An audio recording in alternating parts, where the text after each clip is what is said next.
Hello friends, class 10th का exercise 6.4 का question number 7 हम करेंगे। जितने भी क्वेश्चन मैंने छोड़े हैं उन्हें मैं सिलेबस पूरा करने के बाद में दोबारा से करा दूंगा, जो भी पेंडिंग में है।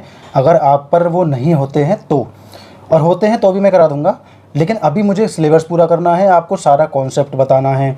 तो क्वेश्चन नंबर 7 को हम समझेंगे।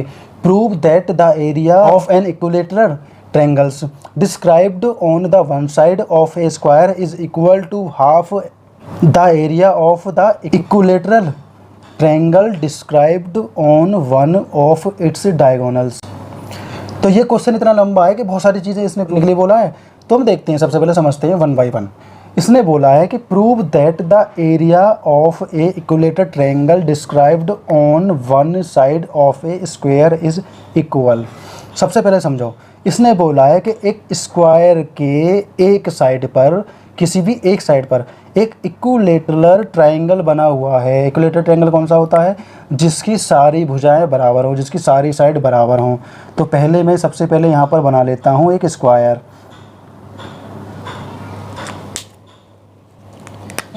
उसके एक साइड पर इक्विलेटरल ट्रायंगल बना हुआ है। इक्विलेटरल ट्रायंगल के सारे एंगल, सारी भुजाएं बराबर होती हैं, बराबर हो मतलब इक्विलेटरल ट्रायंगल। ठीक है, तो ये हमने बना दिया।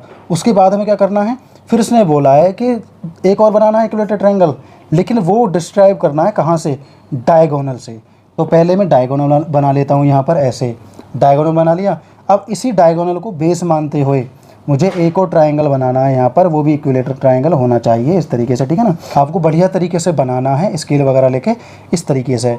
अब मैं इनको नाम दे देता हूँ A B C D E और F। तो हमने इसको नाम भी दे दिए। अब इसमें क्वेश्चन में देखो क्या बोला है, equal to half the area of a equilateral triangle.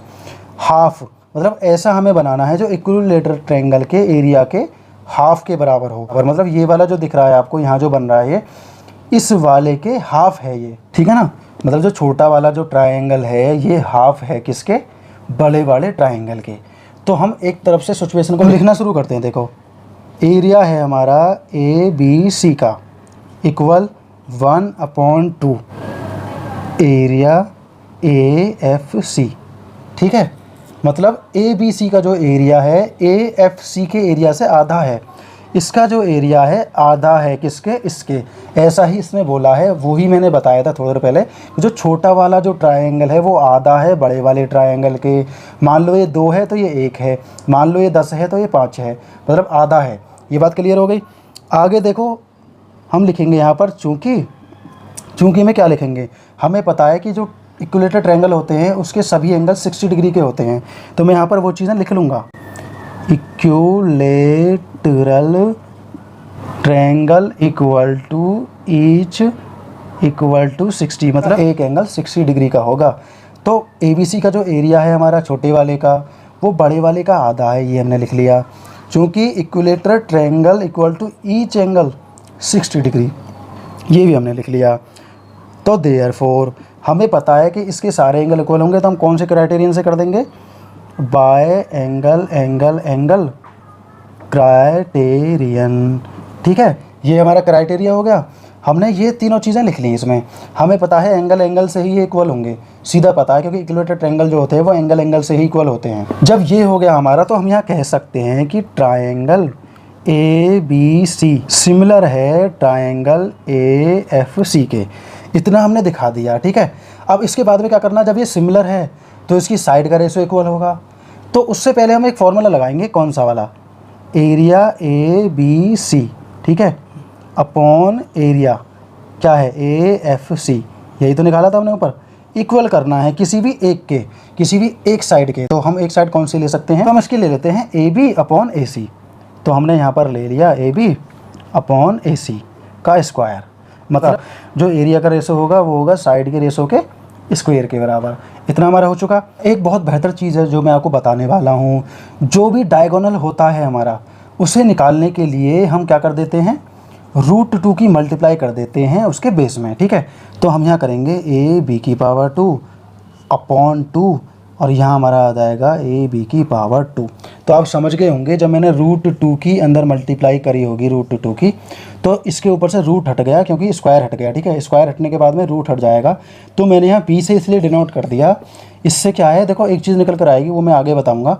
हमने क्या कर दिया, हमें डायगोनल निकालना है, तो डायगोनल निकालने के लिए मतलब विकर्ण निकालने के लिए मैंने इसी के बेस में √2 की मल्टीप्लाई करी, और बेस हमने क्या लिया यहाँ पर, a b लिया। ये भी तो एक बेस है ना, तो हमने ये ले लिया, ठीक है। इससे क्या होगा, इससे ये कट जाएगा और जो स्क्वायर हटा था उससे रूट हट गया, तो हमारा यहाँ पर बचेगा 1/2।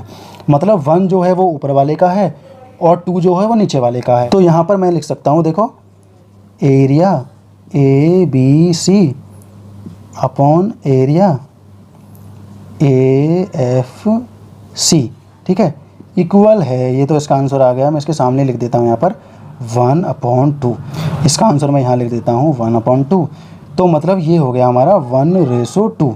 तो हम यहाँ पर ये कह सकते हैं कि जब इसका एरिया 1 है तो इसका 2 हो गया। समझो जरा, जब ये 1 है इसका 2 हो गया, तो दुगना तो हो गया ना ये भाई, 2 का आधा 1 और 1 का दुगना 2। इतना ही हमें दोस्तों निकालना था। तो बड़े डीपली क्वेश्चन को समझना है और आराम से सबसे पहले डायग्राम बनाना सीखना है। डायग्राम देखो हमने बहुत आसान बनाया था। पहले हमने क्या किया, स्क्वायर बना लिया, फिर उसके एक साइड पर इक्विलेटरल ट्रायंगल बना, इसकी सभी भुजाएं बराबर होती हैं।